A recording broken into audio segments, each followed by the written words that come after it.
You want to know why most people are unsuccessful in life? It comes down to 3 shockingly simple truths. Number 1, too much time being motivated. Number 2, too much inspiration looking for from others. Number 3, too much focusing on the wrong things. You got to start trading that time for real transformations. All right, transformations are where people own the result and they own the answer, and that's how they really change their life, okay? And I teach transformations in all my live programs around the world. Now, we're gonna go into a free tour event where I actually teach transformation face to face. You can see it for yourself and learn from it. This is especially important if you are a coach, if you're an influencer, if you're an entrepreneur. You need to learn how to create transformations for people, all right? I'm coming to your town to a free event very, very soon. You can meet me face to face. This isn't like when you watch a YouTube video. It's tailored, specific, pinpointed questions to your exact life. The major thing that happens when you come to one of these events is your beliefs change. Your beliefs about yourself and your beliefs about what is possible. You might say, well, you're shy, you're introverted, you're not comfortable in a crowd. I also want you to meet other like-minded individuals, because when you meet them, these are gonna be your new friends. They're there to network and support you and guide you and motivate you. You have a whole bunch of people in your neighborhood on the same journey. What's the bonus or the benefit of actually coming here? Well, think about it. You are your own worst enemy. If what you're doing was gonna work, you have everything you want, but you don't. Whose fault is that? That's yours for not seeking out the help that you need. So let's start taking action. Let's stop kidding ourselves. Click the link down below, come to the MadisonFreeTour.com, reserve your seat. I'm gonna help with your emotional intelligence, understanding why you do certain things, why people around you have those strange behaviors. Most importantly, eliminating all of your sticking points and blind spots. I'm gonna help you with this in person. I look forward to meeting you. Coaching is like literally like teaching. It's like how to be a teacher. And I take it very, very seriously. I think teachers are really undervalued in society, and I think it's a shame because they literally teach us how to be better versions of ourselves, as we say, but teachers are just so undervalued. And there's an art and a skill form to teaching. So there's a lot of people, like, let's say in the dating community, that would teach, like, they say, I'm a dating coach. And like, how do you know you're a dating coach? Like, well, I'm good with people. And that makes them a dating coach, but that doesn't make you a coach at all.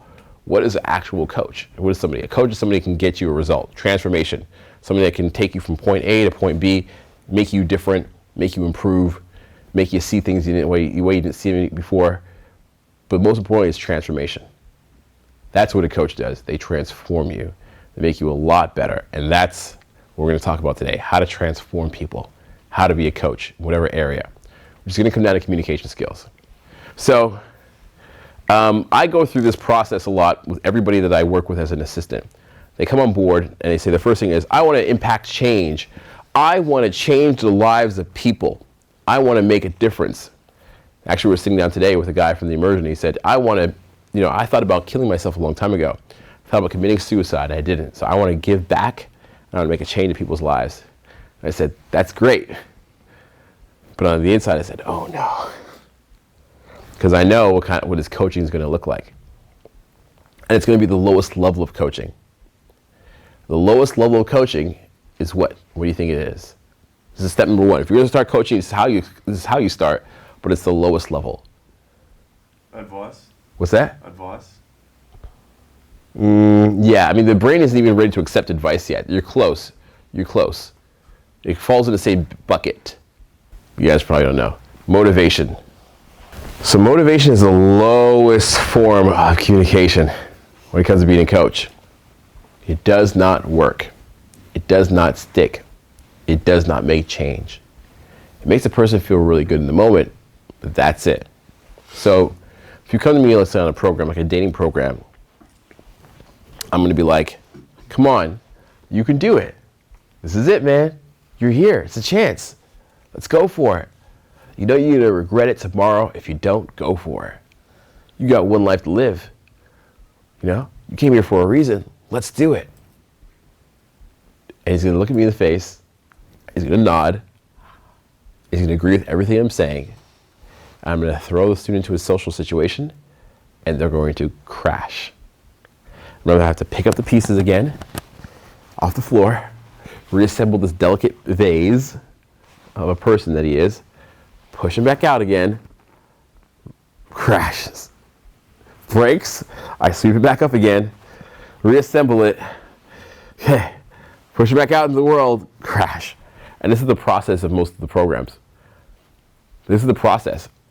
And it's very exhausting for the coach because you're constantly reassembling the student. It's very exhausting. People that call themselves dating coaches, this is the only level that they get to. This is the only level they can get to because they don't actually understand teaching and coaching and also the psychology of public influence. They don't understand it. So this is as far as they can get. All right? Imagine you were a personal trainer and you were trying to every single week call your clients to motivate them to come into the gym to do the personal training. Because I guess they say, most people that get a personal training, a membership at a gym or a membership at a gym in general just don't even come. I think it's like 80 or 90% of people that get it don't come to the gym. So obviously motivation is not enough to impact change. Motivation is not enough. So when Jesse first came to me and he was like, I want to work with you. And I'm like, cool. And he's like, he would go into these things, the nickname was eloquent speech. He'd come up with these great, extravagant explanations of how to get the client to feel great. And he'd sit there for 15, 20 minutes, motivating the guy, encouraging the guy, pushing the guy, telling him all the guy can have, all the benefits he can have. And then the next day, the client would either forget or like write a bad email. And you're like, what? Huh? And it's really bizarre. It's really bizarre. We would see this all the time. In the dating coaching world, what I would do is I would actually take the student and I'd make sure the student met somebody. I would facilitate the whole thing. Like I would see a student and I'd say, what kind of person do you want to talk to? And the person would go, I like that one over there. I go, okay, cool. I make the introduction, I make it happen. I pump up the state of the student. I make the state of the other person excited. They're both excited. They're having a great time. They're laughing. I'm like, guys, let's go sit down. I get them to sit down. I'm like, okay, cut. Get them to hold hands. Get them to go over by the bar, have a drink. Okay, you should all hang out after party. Have a great time. Get them outside. Wave them the taxi. Get them in the taxi.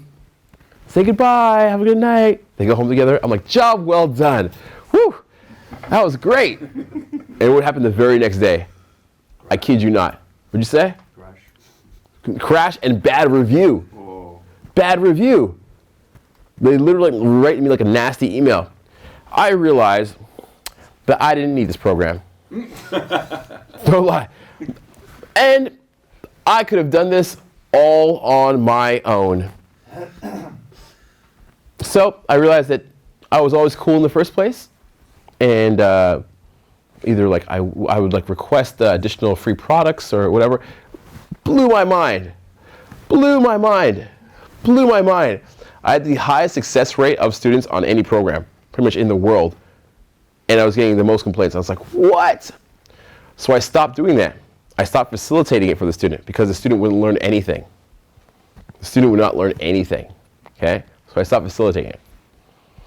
So there's other levels I had to transcend in coaching and public speaking and teaching to get to the next level, to improve the quality of programs. So what do you think is a little bit better than motivation? Any idea? This is brand new to you guys, huh? Okay. So much thought goes into it. A little bit better is displaying. Okay? It's like monkey see, monkey do.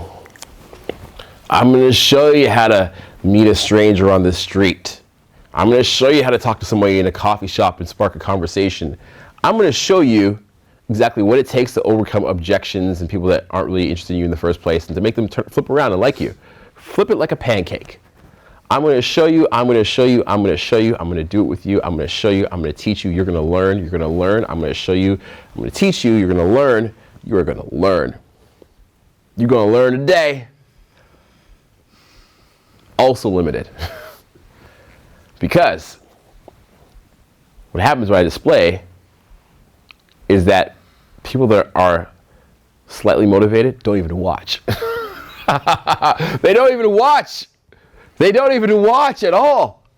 I'll be doing something to display it and and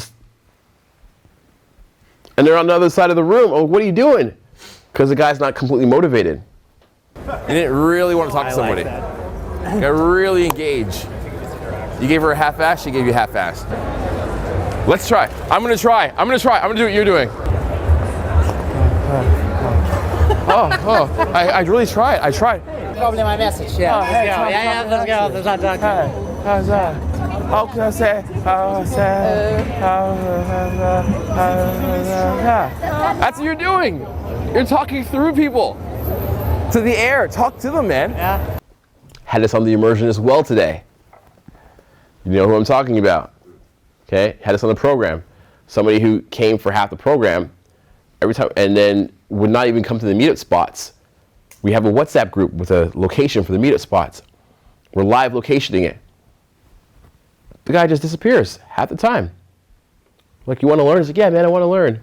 He's sitting in the back of the room, furthest row. And he's not even watching the displays because he's in his heart of hearts, he knows he's half motivated. So I can't even show him good things. I can't even help him with good things. I can't teach him good things. He can't learn the good things. He's not even motivated. Can't even get there yet. That's frustrating as a teacher because this is where where 70% of teachers are. This is like where the remaining 20% of teachers are. And this is where most people are. Most teachers can't get past this point. They're like, I'm showing the person everything. I'm pumping them up. Why is it not happening? You might even have this with a friend in your life, right? A friend in your life, you say, I got this great program you should come to. It's a self-development program. It's really amazing. Look how it's changing my life. Look how it's changing me. Look at what it's doing for me. Look at the results of my life. Aren't you motivated? Like, you want it? I'm like, I'll do it later. Okay, we'll see. So these are the lowest forms of influence, of change. People aren't even motivated. I mean, they pretend they are because they watch Instagram stories all the time and inspirational quotes by Will Smith that Will Smith probably never said, or by Jim Carrey that Jim Carrey never said, or by Eckhart Tolle that he never said. They're watching these things on the Instagram wall, but they're full of crap. They're full of crap. They're BSing. You can't show somebody something they don't want to see.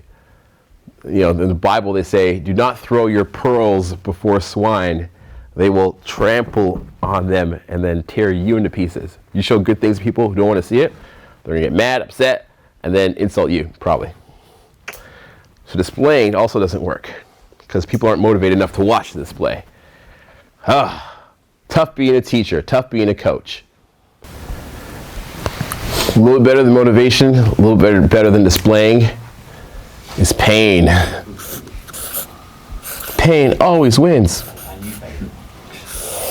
Okay, pain. Now what does pain look like as a coach? Well, it's pretty simple. It's like training the primal brain. Pleasure, pain. You can't motivate with pleasure, you drive them with pain. Pain is always stronger. Pain is like, if you do this again, imagine how your life is going to look like. Imagine if you don't get this fixed. Imagine you don't get it resolved. Another cheeseburger, another hamburger, another heart attack, another night with no dates, another Valentine's Day alone. Remember last year, right? That's pain. Could even be physical pain. If I'm working with somebody and they give me permission, the authority to, and they're just standing there and they're not taking any action, I play a game where I punch them in the shoulder every 10 seconds. Hard. That might motivate them. Pavlov dog style. Pain is a great motivator, right? They use it in school. I don't know if it works in school. I think it's kind of the wrong thing to use, but pain in school is like, you gotta do detention. You gotta stay longer. You know, in the gym might be like extra reps, whatever you might be doing. Pain is great.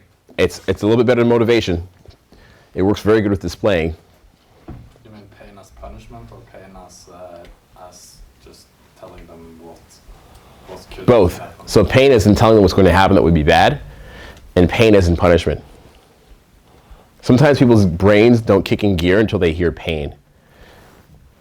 That makes sense? Like, there's certain people that I know in business, I won't say who they are, because you'll know them as well, where I can't not get them to commit to doing something good for the company. I can't get them to commit to it. If I'm like, hey, let's do this, we're gonna make probably $10,000 off of this video. I can't even get them to commit to it. I can't get them to say yes to it. Even though the video would make $10,000, I cannot get them to say yes. What I can do is talk about what we're gonna lose. And now it's real. Now we got skin in the game. Now the stakes become real. I'm talking about, we're gonna lose this opportunity. We're gonna lose this launch. We're gonna lose this. Okay. Then it starts to kick into play, and then they start to, realize that it's possible and start to bring their mental faculties. Your brain, some people's brains don't even engage until you mention pain. They don't even wake up. They don't even wake up. It's like, wake up. Oh, what? Oh, the pain, okay. They can't even hear the display. They can't even hear motivation until you get the pain. Some people. Okay? Now, there's a higher level than this, of course. There's more levels. Realizing, okay? So you're leading them to the answer without actually giving them the answer. That make sense? Leading them to the answer without giving the answer. You're asking questions that make them question themselves, which eventually gives them to the answer. Because their brain will not accept the answer. So if I want to tell you, okay, so if we're going to all the high-end clubs, and for example, you're getting rejected at the door because you're dressed like a garbage man. Okay? If I go, hey man, you changed your clothes, you get a lot of better response. Don't even hear it. If I show you the better clothes, you don't even hear it. If I go, doesn't it suck always being rejected by the door? You might hear it. If I go, how is it working for you at the door, getting in? How's that going right now? Oh, it's not going very good. Huh. How many people are involved in the interaction? Well, there's me and the doorman. Okay. Who's making the decisions there? The doorman. Is there a reason why he could be rejecting you? I don't know. Well, what did you say to him? I didn't say anything. Okay, so he just looked at you only. Yeah. So appearance matters in this situation. It could. Can we do something about it? Can we impact your appearance? Yeah, we could. We could change that if we want, right? He has to eventually gradually lead himself to the realizing, because he will reject everything else. If our brains feel like we didn't come up with it, we reject it. If our brains feel like somebody is forcing us to do it, we reject it. Again, I've had students where I'm like, hey, don't do this. Don't do a certain body positioning thing. And they'll be like, and they'll do it rebelliously. It's bizarre. These people pay thousands of dollars just to fight me on what I'm saying. It's crazy. Literally. We have a rule and program. The rule and program is ignore everything you're taught and expect a different result. Or do the same thing over and over again, or better yet, do nothing at all. Because I'll instruct somebody and they will do the same thing over again that's not working just to fight me, just to spite me. Or they'll do nothing at all. And so I have to figure out a way to not make them wrong. That's what this says. Realizing. Not make them wrong. Okay? Write that here. Not make them wrong. The person cannot make them wrong. I mean, you cannot make the person wrong. Because if you make them wrong, they're automatically not going to say yes. Let's put this in a dating perspective again. If somebody is late to the date and they don't show up and you want to plan a second date again, and you're like, last time you didn't show up and you didn't call me and I was very upset, how likely are they to go on a date with you again? Not, because they feel wrong. Even if you were right. Even if you were right, you made them wrong. So they will not show up for a second date. Even if what they did was wrong.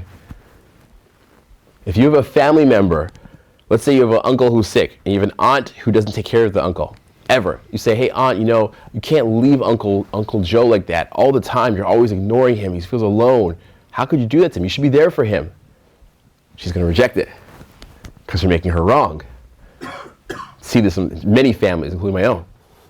And you're like, but you're wrong.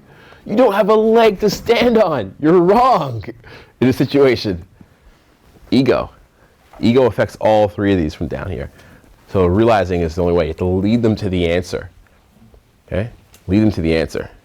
By the way, the only one that affects real change, that makes real change, is pain and this way up. Everything below here and down is not real change. It's not lasting change. Temporary, maybe a day. Everything up is lasting change. That's what we're trying to impact. We're trying to impact change, trying to impact transformation. Trying to do all that.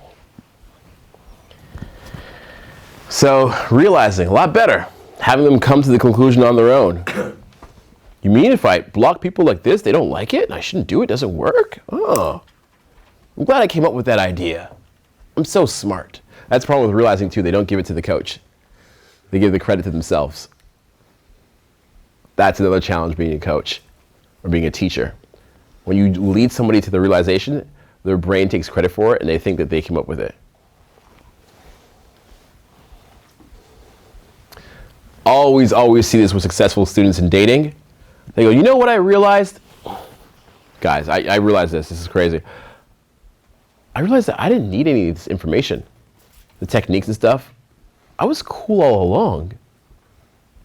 I was always a cool guy. I didn't need any of that. Pfft, what a waste of time. Look at those guys over there, those idiots. Those blonde guys over there studying dating advice. They're not like us. They didn't realize they could just be cool all along. That phase usually happens about a year or two into the content. You'll see that in somebody else in a company who moves up from like an assistant position to a manager position. They think they never need to be the assistant before. They're like, I could have been the manager all along. My manager was an idiot, blah, blah, blah, blah, blah. Right? It's very crazy. It's tricky. The mind is a tricky thing. There's a lot of biases built in here. So what's the highest level? Enlightenment. Enlightenment.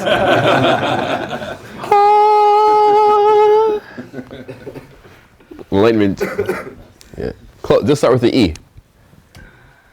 I'm going to label it empathy training. I knew that. I knew that all along. I didn't have to teach anybody that at all. I knew it all along. Okay, empathy training, that's what I call it. And that's what I do a lot of.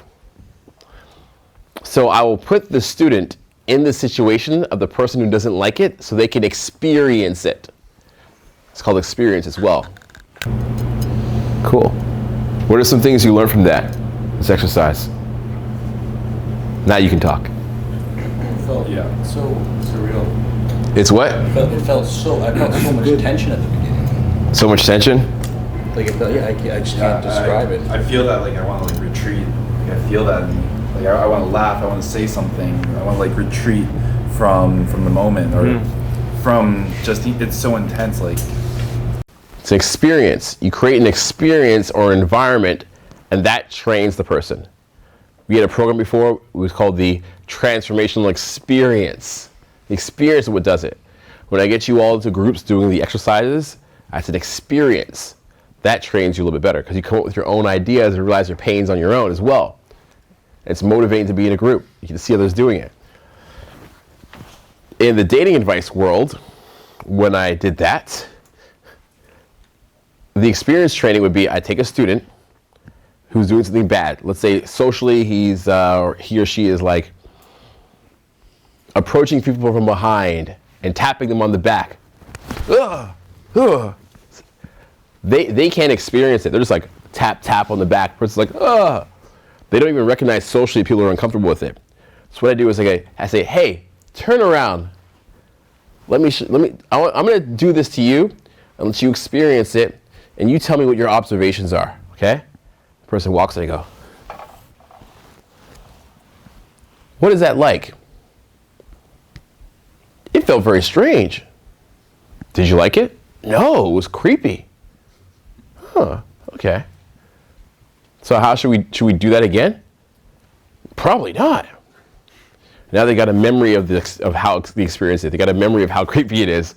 They feel it physically in their body and they don't want to do it again. Okay?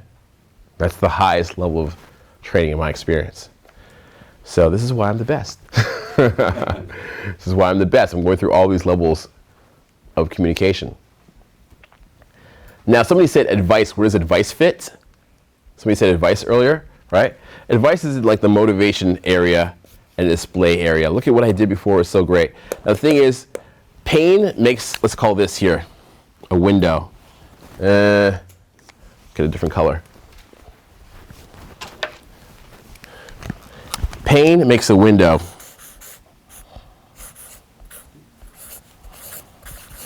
Okay? Pain makes a window. So it opens up the gap so that people can learn. It opens up the gap. People usually don't take information until there's a gap, a little bit of a hole for them to learn. They don't process anything until that window starts to open. And that window can be very small at first, but you can make it a little bit bigger. Okay, and let me explain that window to you. That's a clue. What am I doing? Maybe like it's a bit of displaying, but it's empathy. It's humor. Humor here. Humor. That was a bad example, very short example, but humor opens up the window as well.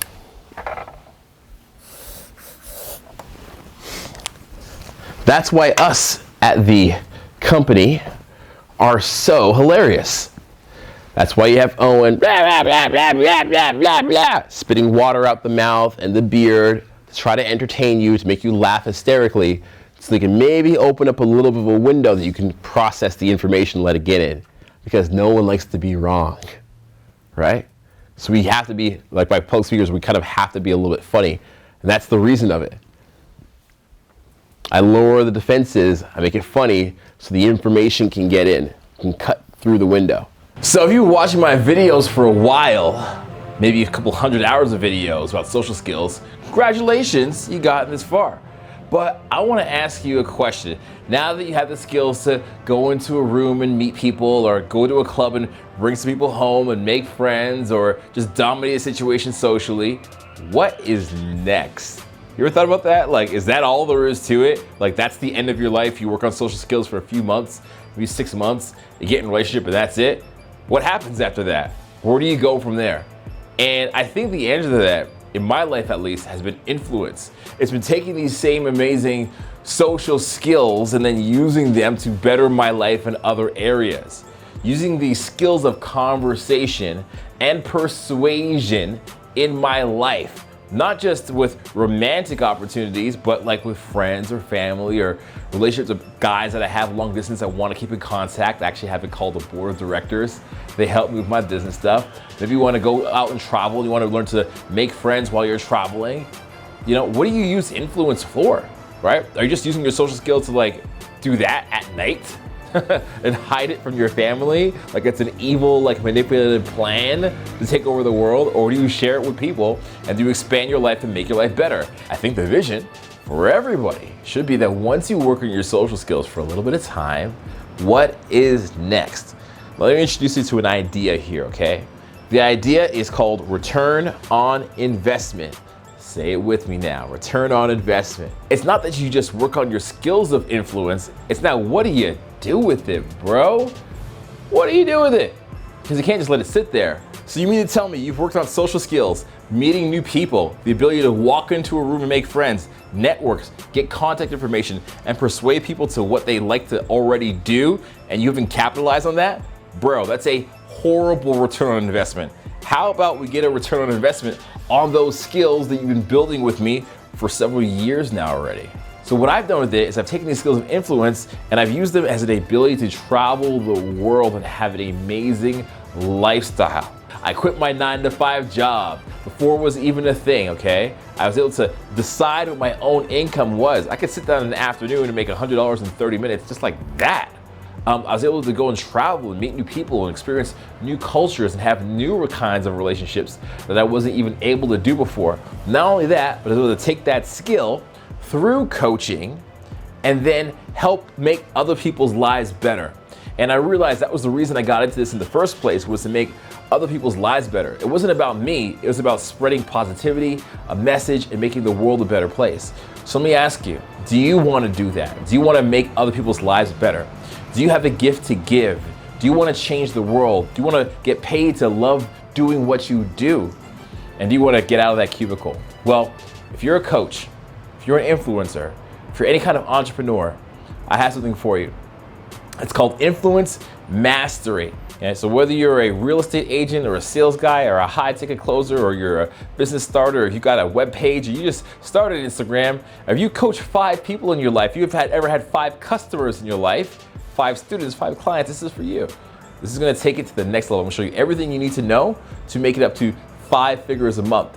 Or when you're ready for more, I got more for you in store, okay? So that program is coming very, very soon. We're in the pre-sale phases for it now. The whole program is gonna be available shortly. And as soon as it comes out, it's gonna be like fire. It's gonna be the best thing I've ever done. It's taken me 10 years to put this together, even longer. I've been learning social skills for 15 years, but just thinking about the best ways to help people coach and influence and mentor and be bosses of their own. I've been thinking about that for about a decade, okay? So this is coming very soon. If you wanna learn more about this right now, even before it's available, go and click the link down below. We have a special WhatsApp link. You can talk to me directly right now and get on it when it's hot before it comes out. Because once it's out, it's gonna be way more expensive than it is right now, okay? So click that link right now. Don't delay on it. Think about how you wanna change your life, be in control of your life, be your own boss, not have to work a 9 to 5, have freedom, flexibility, lifestyle, fun, and just be able to design your life how you want it to be. Click the link right now. Let's talk soon. Woo!